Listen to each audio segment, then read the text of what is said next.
message, and even also, Lord, for Sister Grace, for giving her again another year on her life.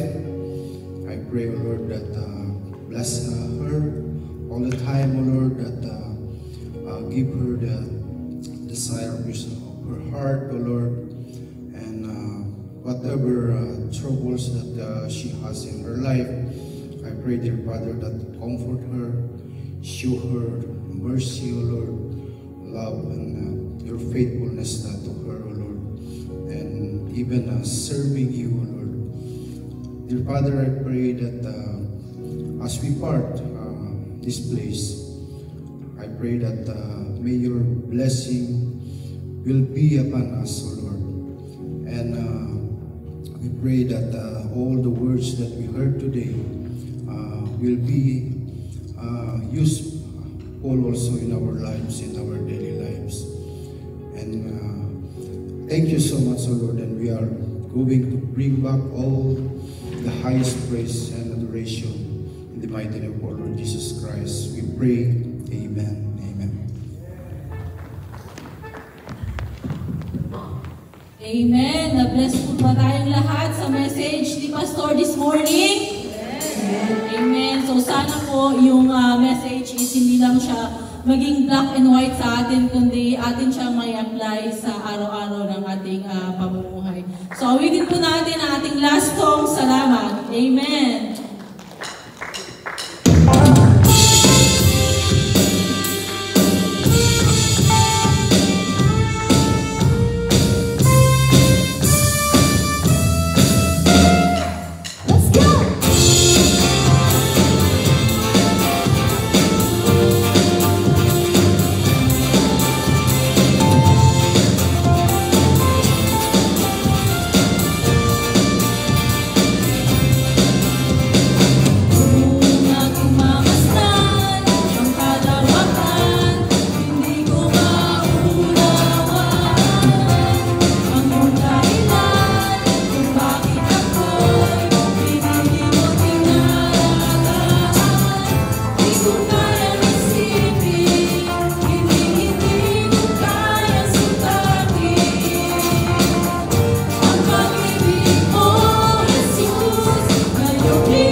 Sa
Blessed Sunday, everyone.